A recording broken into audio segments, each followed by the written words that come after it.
Parfois, on croit s'envoler pour le paradis et on se retrouve en enfer.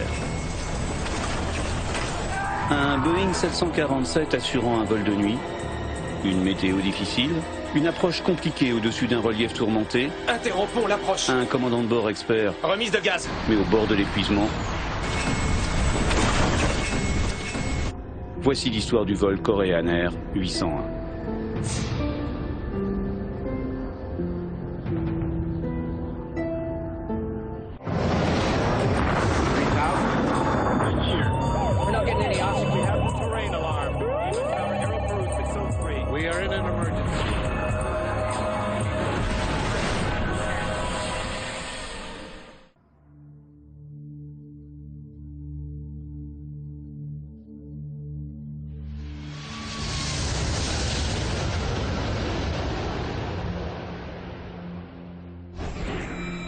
La colline Nimitz, sur l'île de Guam, dans l'archipel des Mariannes.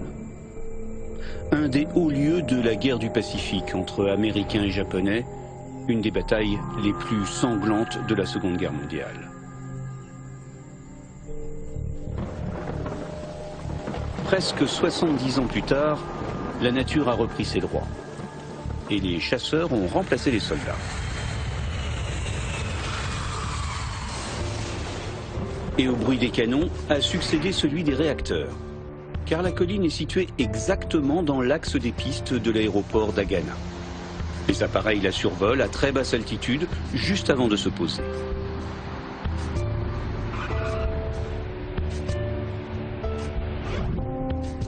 Pour profiter de cette île paradisiaque, les touristes viennent de toute l'Asie, et notamment de Corée du Sud.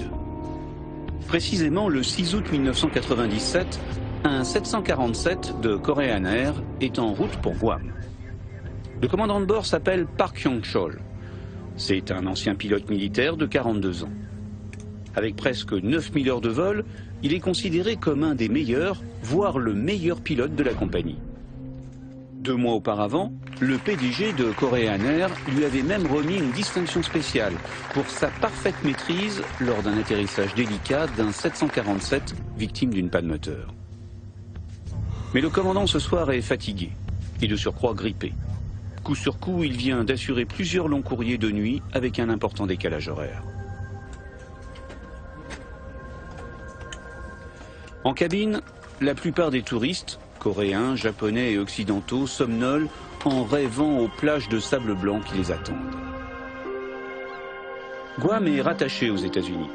Outre la présence de l'armée américaine qui occupe le tiers de l'île, la principale activité économique est le tourisme.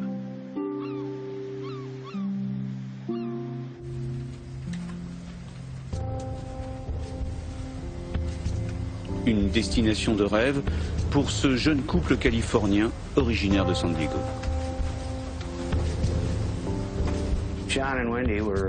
Sean et Wendy allaient à Guam pour faire de la plongée sur la barrière de corail, mais aussi pour rendre visite au frère de Wendy, qui était médecin dans la Navy.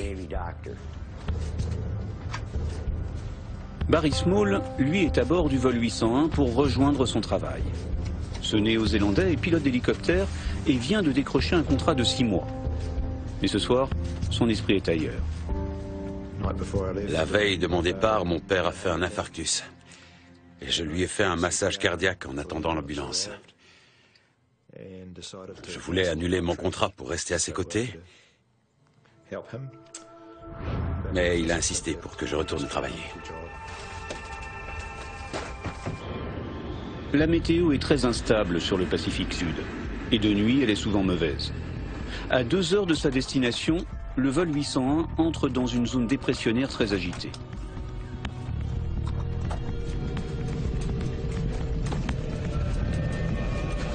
Surveille la vitesse. On va avoir de sérieuses turbulences. Demande aux passagers de regagner leur siège et d'attacher leur ceinture. Mesdames et messieurs, c'est votre copilote qui vous parle. Même Barry Small, pourtant rodé au vol long courrier, est surpris. Ces turbulences sont arrivées d'un seul coup et tous ceux qui n'étaient pas assis ont failli tomber. On entendait les objets s'entrechoquer dans les coffres à bagages et pour certains se casser. Ces secousses étaient très violentes.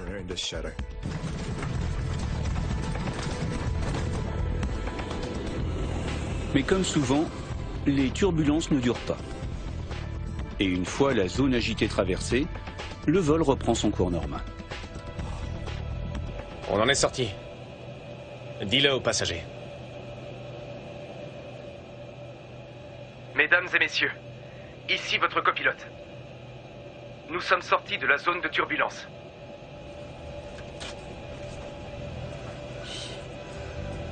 Mais certains passagers demeurent inquiets. Chut, ça va aller, Erika. On arrive bientôt. Madame, si ça ne vous dérange pas, je vais aller ranger vos bouteilles là-bas.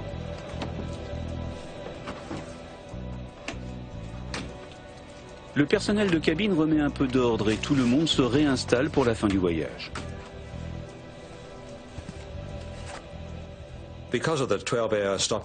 J'avais fait une escale de 12 heures à Séoul et je ne m'étais pas changé. Et dans ce climat tropical, vous imaginez bien que ce n'était pas très agréable. J'ai donc enlevé mes chaussures pour me mettre à l'aise.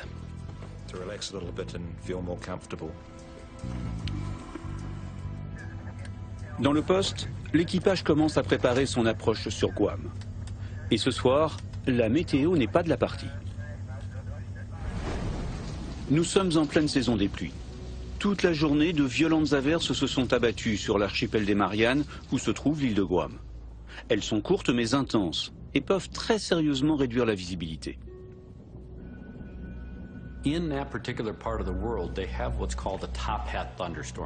Cette région du monde est balayée par des orages tropicaux très brefs qui se forment à n'importe quel moment de la journée. Ils ne représentent pas un gros handicap pour l'approche. Ils gênent simplement la visibilité du pilote au moment où l'avion les traverse.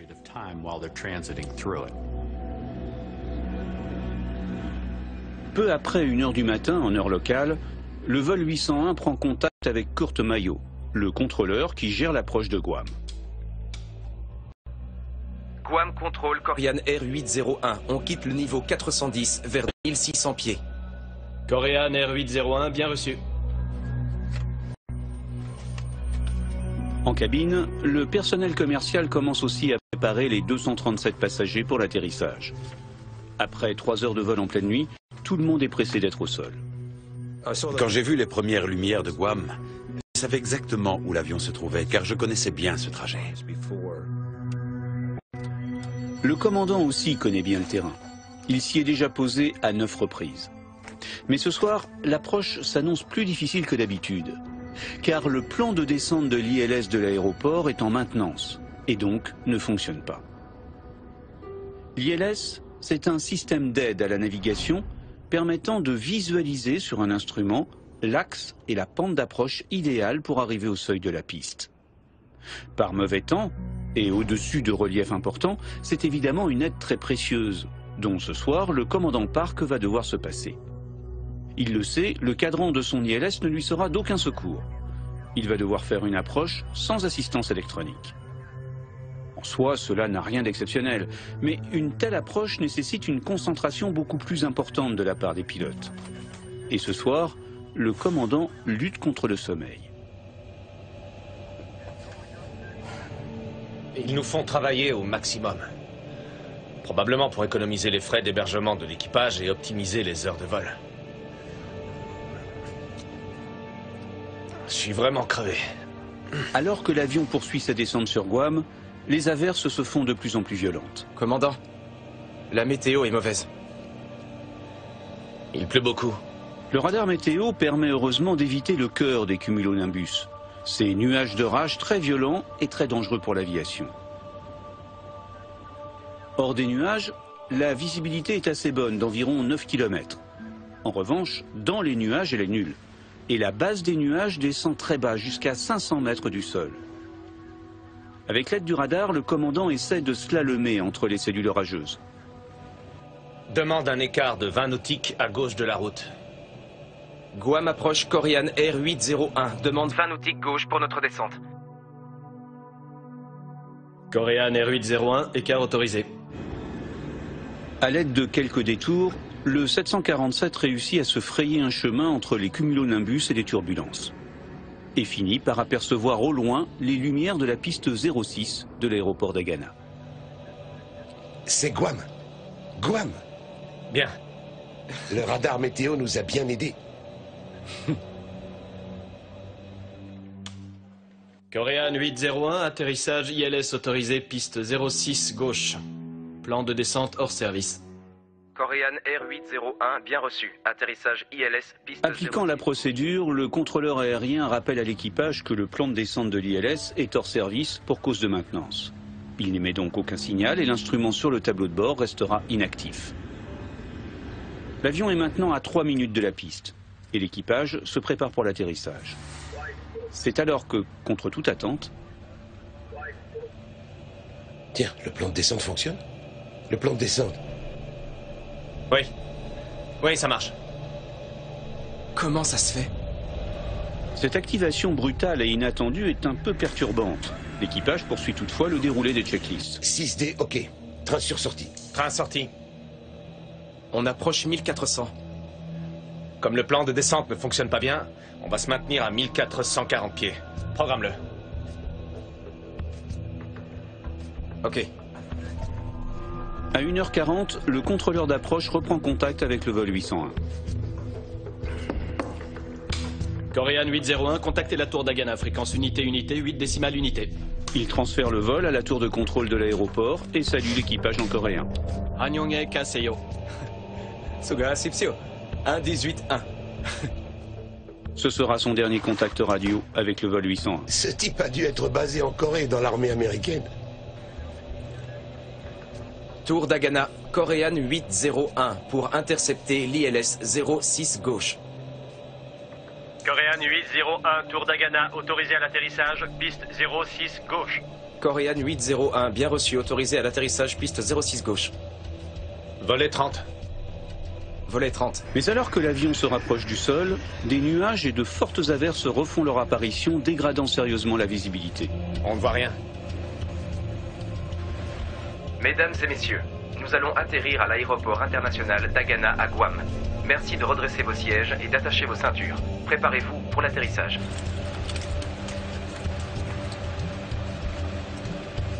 Rentre 560 pieds. Rentrez. L'appareil n'est plus qu'à quelques kilomètres de la piste. Mais pris dans les nuages, les pilotes pour l'instant ne voient toujours rien.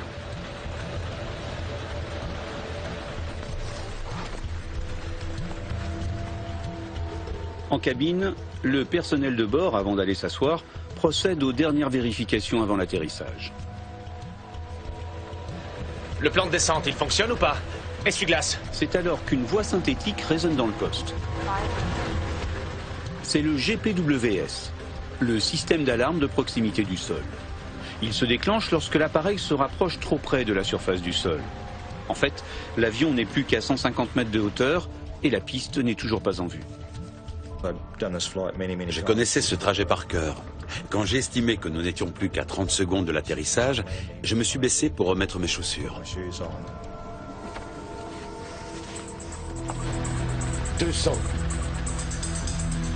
200 pieds, 60 mètres de hauteur et toujours aucune lumière du balisage de piste. Interrompons l'approche. Rien en vue. Toujours rien en vue, interrompons l'approche. Il faut remettre les gaz. Remise de gaz. Volet. Volet.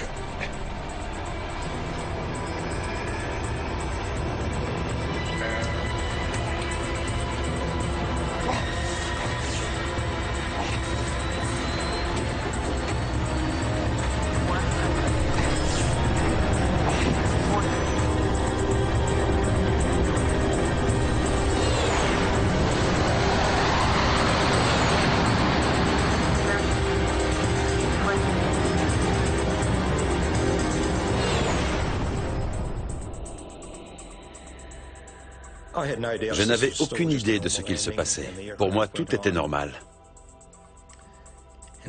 C'est vrai que l'avion ralentissait plus vite que d'habitude, mais rien de vraiment alarmant.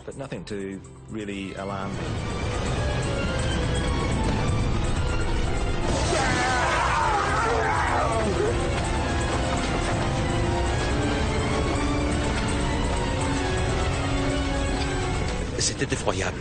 L'appareil était sur le point de se casser. Tout ce que je voyais, c'était des bouteilles et des bagages qui dégringolaient.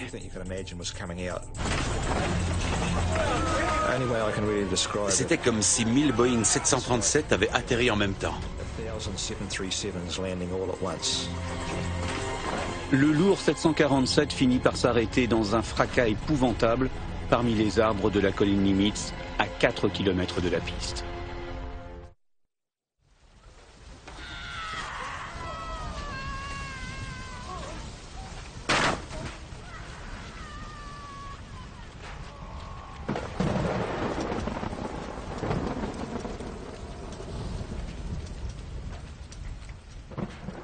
J'étais trop terrifié pour détacher ma ceinture. Je m'attendais à ce que la prochaine secousse nous précipite dans un ravin ou un truc comme ça.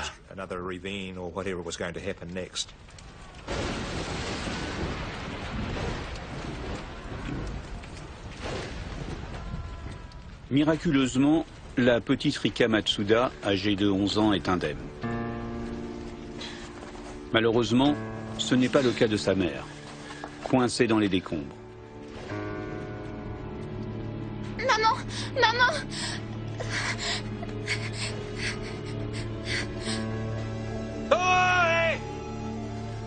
Barry Small, lui aussi, est blessé et est terrifié par l'incendie qui est en train de se déclencher.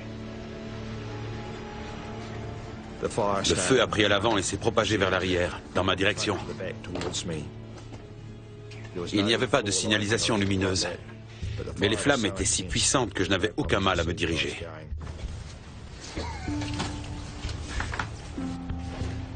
Maman! Maman!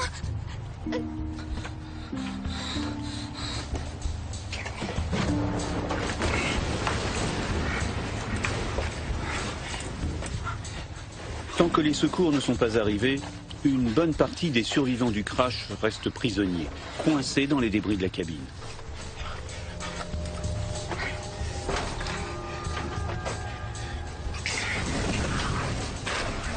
Korean 801 de Tour Dagana, vous me recevez? Dans le poste, les 3 pilotes ont été tués sur le coup, et plus personne ne peut donner l'alerte.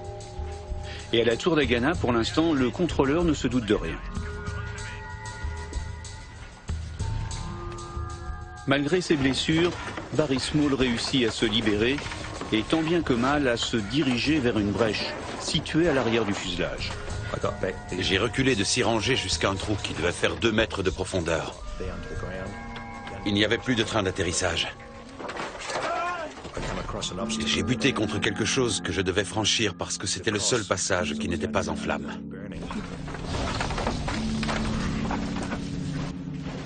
Hé, vas-y! Passe par-dessus! Maman!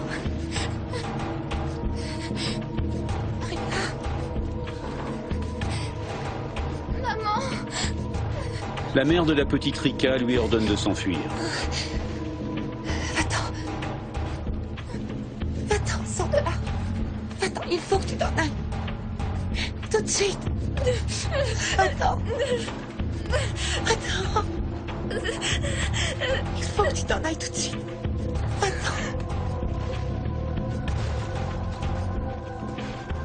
Le feu, alimenté par le kérosène des réservoirs, progresse rapidement. Alors qu'à l'aéroport, l'alerte n'a toujours pas été déclenchée.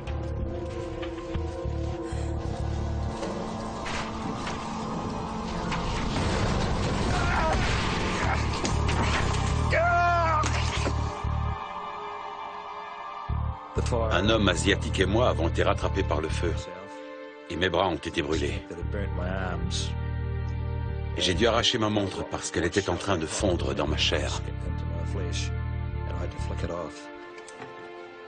Enfin, inquiet de ne pas voir le vol 801 rouler sur la piste, la Tour Dagana rappelle le contrôle d'approche.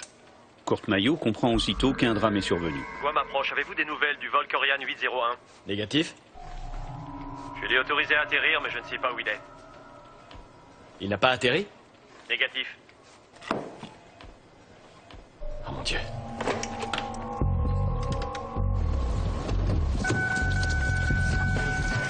Cette fois, l'alerte est donnée et aussitôt les secours sont mobilisés. Je me disais, bon sang, où est ce 747? Est-il sur l'île, dans la mer? Qu'est-ce qui se passe?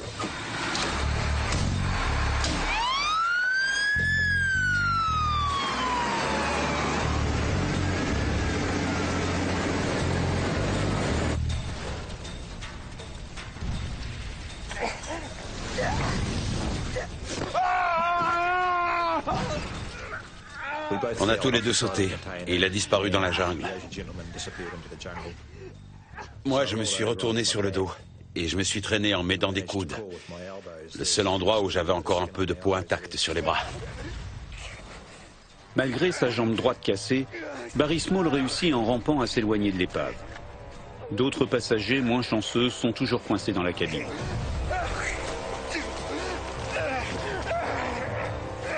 J'avais l'impression d'être en plein champ de bataille ou dans un film. Il y avait des explosions partout et des débris en feu retombaient tout autour de nous.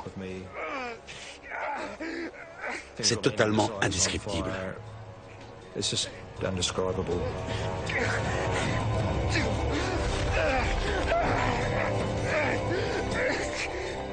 Pour rejoindre les lieux de l'accident, les équipes de secours ne peuvent emprunter qu'une seule route, qui longe la colline Nimitz.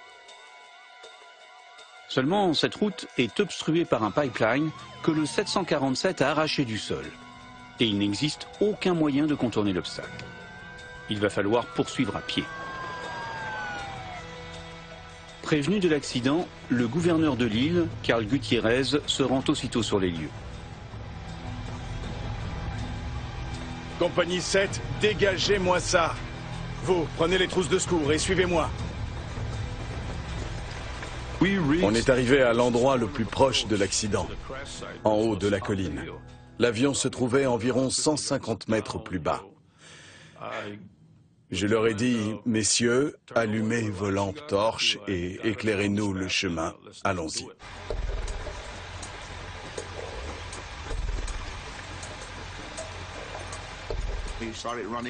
On s'est mis à courir en se laissant guider par les cris des passagers, car il y avait beaucoup de végétation le long de la route.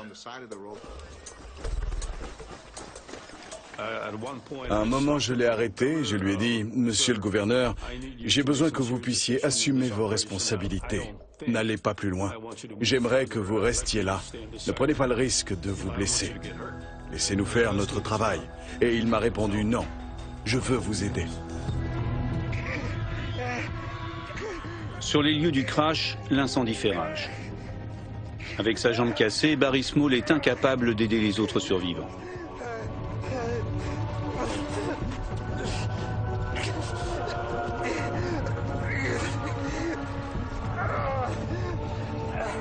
Je suis resté là toute la nuit. J'entendais les gens crier à l'aide dans une langue étrangère. Au début, c'était des cris nets. Ensuite, quand le feu a redoublé d'intensité, c'est devenu des hurlements. Et puis après, alors même que le feu devenait plus fort, les cris se sont évanouis.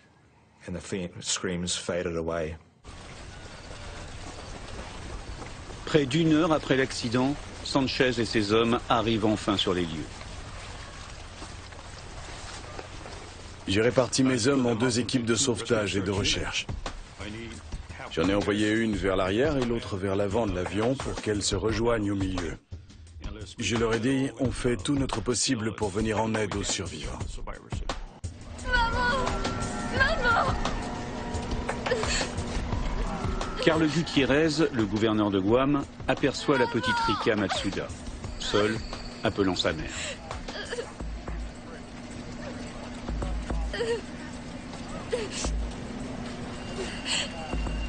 Ne pleure pas, mon petit ange. Ça va aller, ne t'inquiète pas.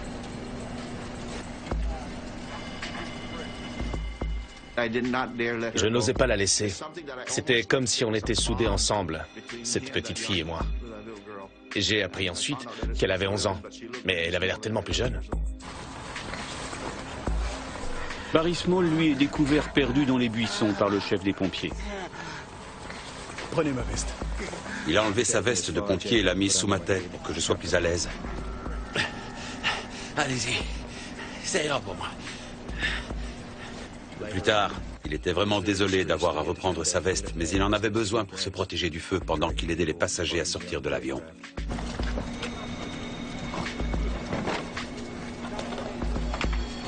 On coupait des branches pour en faire des attelles. Et on enlevait nos vêtements de protection pour couvrir les survivants.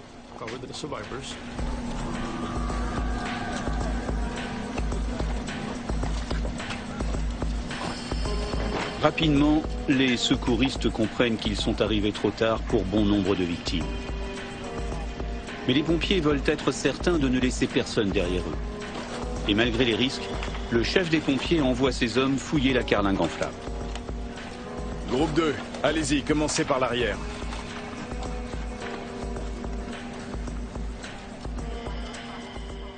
Il y a eu une grosse explosion exactement là où je venais de les envoyer. Et je me suis demandé, est-ce que j'ai perdu mes hommes? Il n'y avait plus aucune communication radio, on avait perdu le contact. Et puis l'un d'entre eux s'est enfin montré. « Monsieur, on est vivant. On a survécu à l'explosion. Tout le monde est sain et sauf. » À l'aube, les dégâts apparaissent dans toute leur ampleur. La colline est un véritable champ de bataille. L'appareil a percuté le sommet, s'est brisé en morceaux avant de dévaler la pente sur plusieurs centaines de mètres.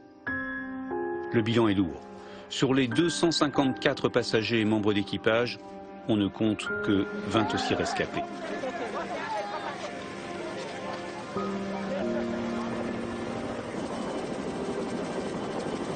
Les familles des victimes sont rapidement prévenues.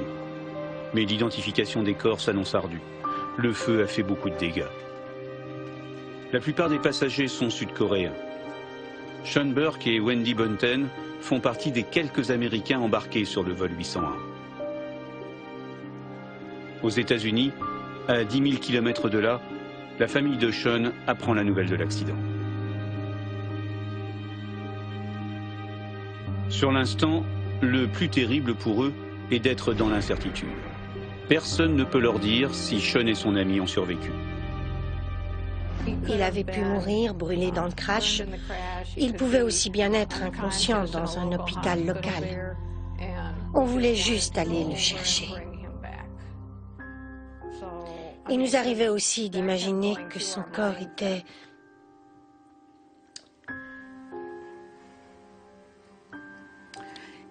perdu quelque part dans cette colline.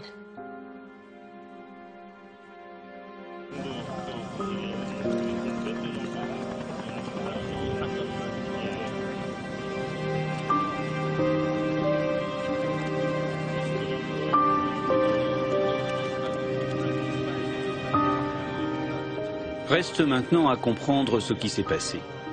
Comment et pourquoi le meilleur pilote d'une compagnie peut-il écraser son avion sur une colline à quelques kilomètres de la piste? Guam étant un territoire américain, l'enquête est confiée au NTSB, le Bureau national de la sécurité des transports. Greg Fess est désigné responsable des investigations. Il est un des premiers arrivés sur place, où la présence des familles en deuil rend le travail un peu plus difficile.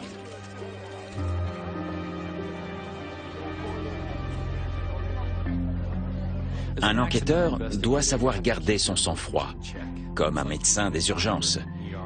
Vous voyez cette catastrophe, vous voyez cette tragédie se dérouler devant vous. Vous entendez toutes ces histoires dramatiques, surtout quand il s'agit d'enfants et de personnes innocentes. Et vous devez contenir vos émotions, parce que vous devez rester objectif. Il ne faut pas ressentir d'émotions pour être capable de faire ce travail efficacement. On était tous regroupés dans un bâtiment. Des familles entières étaient effondrées et en larmes. C'était horrible.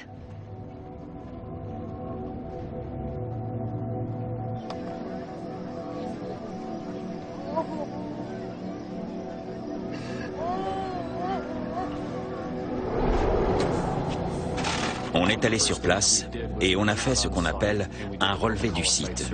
On devait vraiment comprendre comment on allait travailler avec cette épave pour mener l'enquête sur le terrain.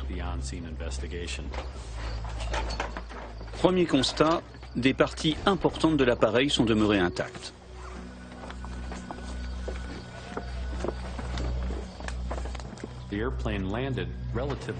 L'atterrissage avait été relativement bien contrôlé, mais il avait eu lieu sur les arbres de cette colline, et malheureusement à 5 km de l'aéroport.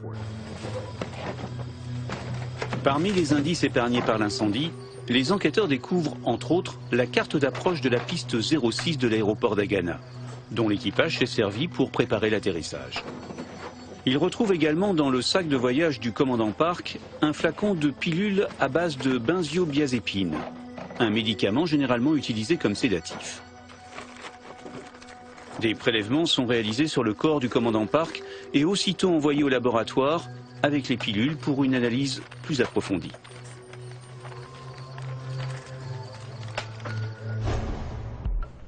Évidemment, les 2 boîtes noires retrouvées sont immédiatement analysées. Elles permettent de retracer la trajectoire de l'appareil et de confirmer la première impression de Greg Fess. Le pilote a cru se poser sur la piste alors qu'il était au-dessus de la colline Nimitz. Question, pourquoi? Korean 801, atterrissage ILS autorisé, piste 06 gauche. Plan de descente hors service. Korean R801, bien reçu. Atterrissage ILS, piste 06 gauche autorisé. L'équipage savait que le plan de descente de l'ILS ne fonctionnait pas. Volet 30. Et donc il devait effectuer son approche en respectant certaines règles de sécurité. Alors maintenant, le pilote doit effectuer une procédure d'approche par palier à une altitude de 2000 pieds, disons. La DME permet de connaître la distance qui sépare l'avion de la balise ILS.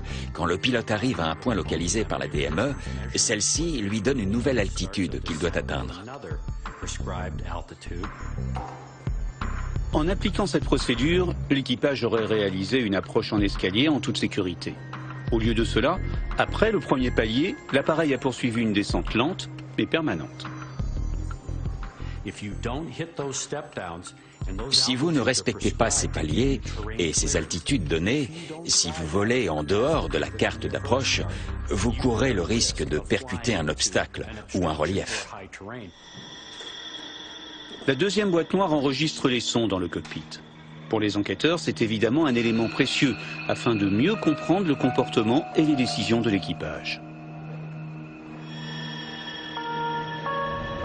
Rentre 560 pieds. À 2 reprises, le commandant Park donne un ordre anticipé de descente. Mais l'enregistrement révèle également d'autres choses. L'enregistrement audio du cockpit nous a fourni de précieux renseignements.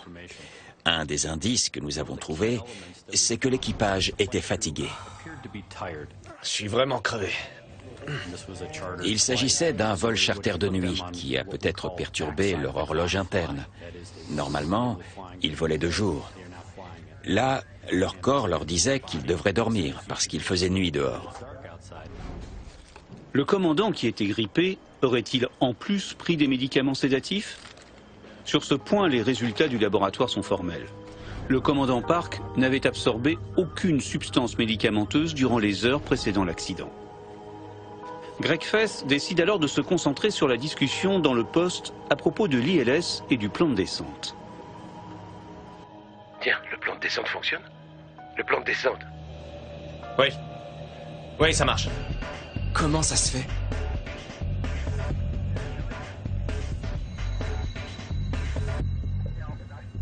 Il a vu l'aiguille bouger légèrement et il a donc demandé aux membres de l'équipage si le plan de descente fonctionnait ou pas.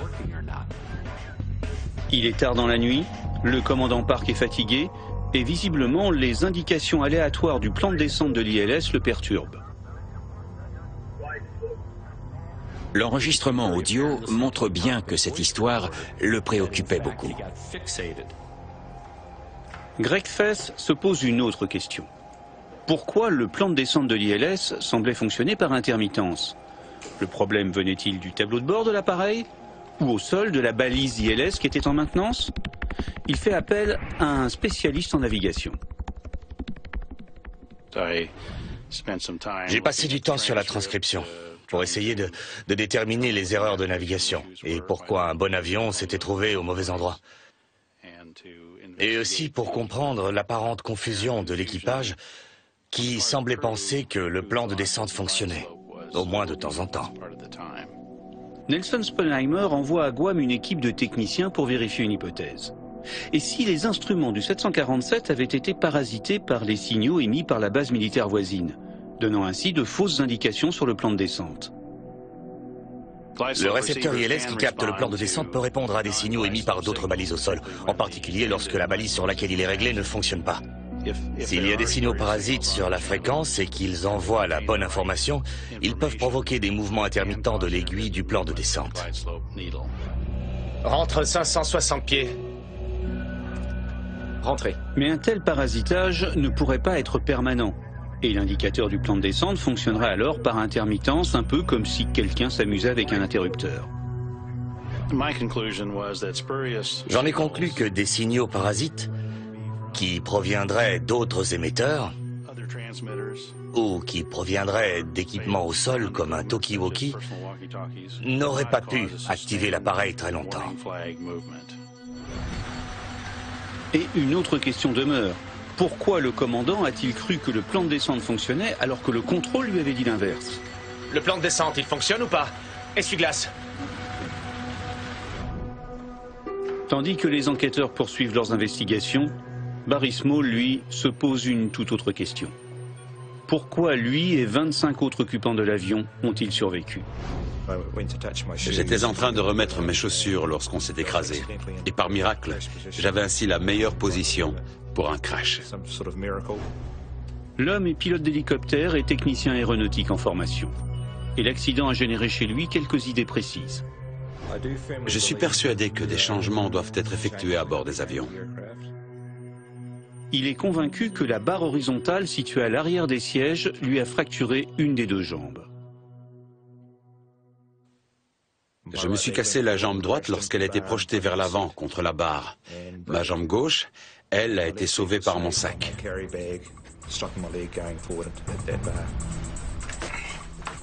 Barry Small a eu de la chance. Avec une jambe valide, il a réussi à échapper aux flammes alors que d'autres passagers sont restés coincés.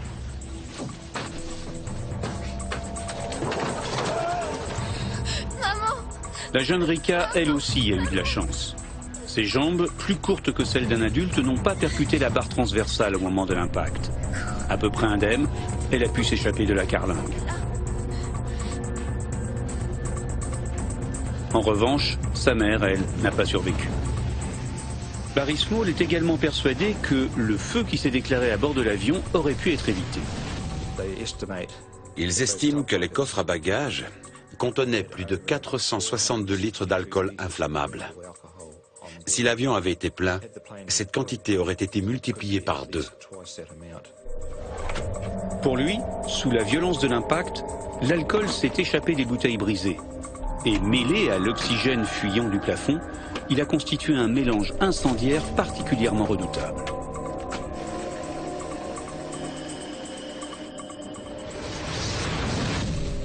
Pourquoi prendre le risque d'avoir côte à côte de l'alcool et de l'oxygène?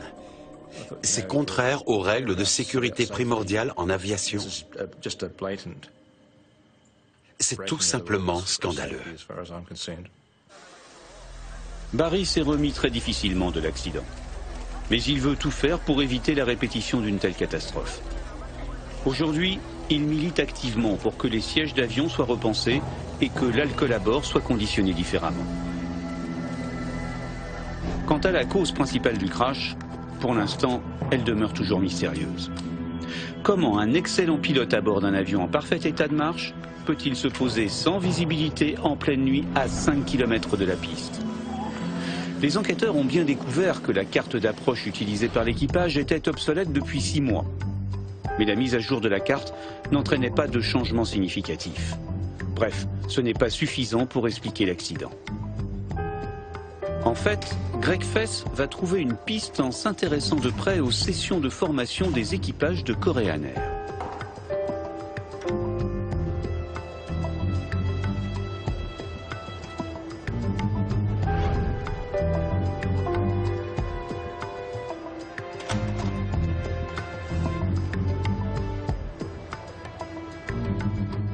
On a découvert que la formation reçue chez Korean Air se basait uniquement sur des approches avec la DME localisées sur l'aéroport. La DME est un système de radionavigation permettant de mesurer la distance entre l'avion et une balise au sol. C'est donc une aide précieuse en vol pour se localiser. Très souvent, à proximité des aéroports, les balises DME sont installées au seuil de la piste. À Guam, ce n'était pas le cas. La balise était à 5 km de la piste. Fatigué par ces vols successifs et le décalage horaire, gêné par la pluie et perturbé par les indications aléatoires du plan de descente de l'ILS, le commandant Park a cru que la balise DME était comme d'habitude au seuil de la piste. Interrompons l'approche. Rien en vue. Toujours rien en vue, interrompons l'approche. Il faut remettre les gaz. Remise de gaz. Volet, volet. De toute évidence, l'équipage a entamé son approche trop tôt. Ils auraient dû commencer à descendre 5 km plus loin. L'approche était correcte, mais entamée au mauvais endroit. Entre les lacunes de leur formation et la fatigue, quand l'avion s'est écrasé et que l'aiguille a indiqué 0, l'équipage pensait certainement être sur la piste. Un Boeing 747 à l'atterrissage pèse un peu plus de 200 tonnes. C'est une masse énorme qui, comme un paquebot, nécessite un certain temps de réaction.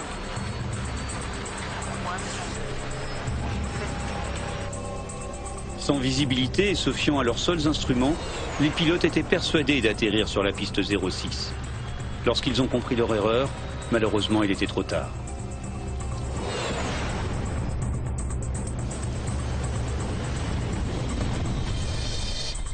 Les enquêteurs font une autre découverte. Un instrument aurait pu permettre d'alerter plus tôt l'équipage et de corriger leur erreur. Mais cet instrument avait été désactivé volontairement. Le rapport final du NTSB est publié 2 ans après l'accident.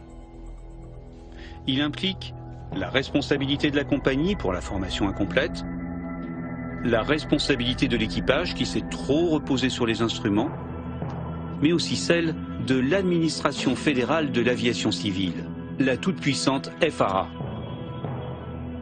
C'est en effet sur décision de la FAA qu'un système qui aurait pu sauver le vol 801 avait été intentionnellement désactivé.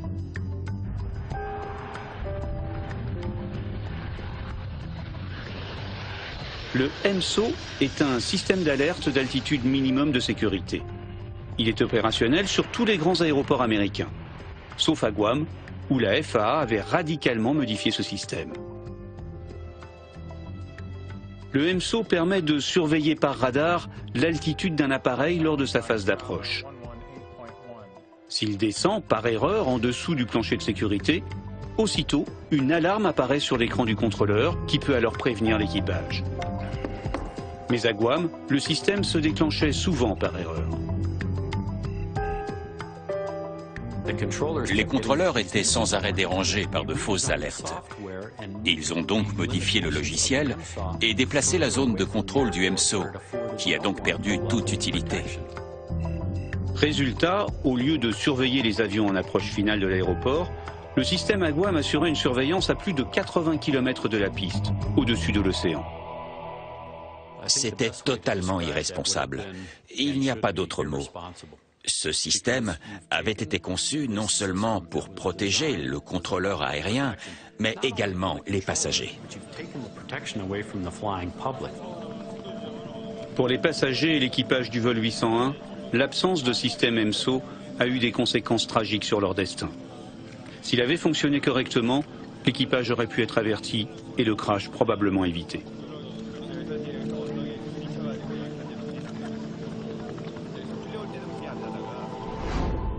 Les pilotes ne souhaitaient pas mourir. Ils avaient une famille. Personne ne voulait mourir. On ne peut pas leur en vouloir. Personne ne voulait se retrouver dans cette situation. C'est juste quelque chose qui est arrivé. Pour Barry Small, les années qui ont suivi l'accident furent éprouvantes et frustrantes. L'aviation civile de son pays, la Nouvelle-Zélande, a bien reconnu le risque potentiel généré par la présence d'alcool à bord des avions, mais aucune mesure ne fut décidée. Quant à la structure des sièges, il n'a obtenu aucune modification spécifique.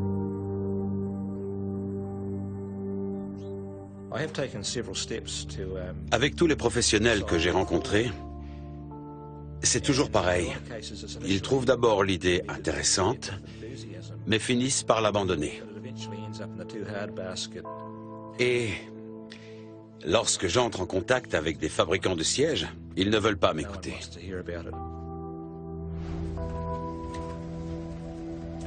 Trop abîmé, le corps de Sean Burke n'a jamais été officiellement identifié, contrairement à celui de son amie Wendy. Son ADN était trop dégradé. Il a juste permis de prouver qu'un homme blanc était assis à côté de Wendy. Bill et moi, on a longtemps gardé l'espoir que Sean avait survécu. De retour aux États-Unis, pendant 1 an ou 2, chaque fois que le téléphone sonnait ou que quelqu'un frappait à la porte, on espérait entendre « Salut papa, c'est moi, Sean ». Finalement, bien longtemps après le crash, Barry Small involontairement a permis à Katie Burke de faire son deuil en leur laissant une dernière et très belle image de leur fils. Quand on l'a rencontré, il nous a dit que pendant l'escale de 12 heures à Séoul, il s'était baladé et avait entendu un couple qui parlait anglais. Mais ils avaient l'air tellement amoureux qu'il n'a pas voulu interrompre leur conversation. Pour le père de Sean, malgré le deuil, même après plus de 10 ans, la douleur est toujours là. Je ne me remettrai jamais de la mort de Sean. Oh, je ne suis ni moins triste, ni plus triste qu'au début. Rien n'a changé. Tous les autres s'en sont remis et c'est normal. Mais moi, je serai comme ça jusqu'à ce qu'on soit à nouveau réunis.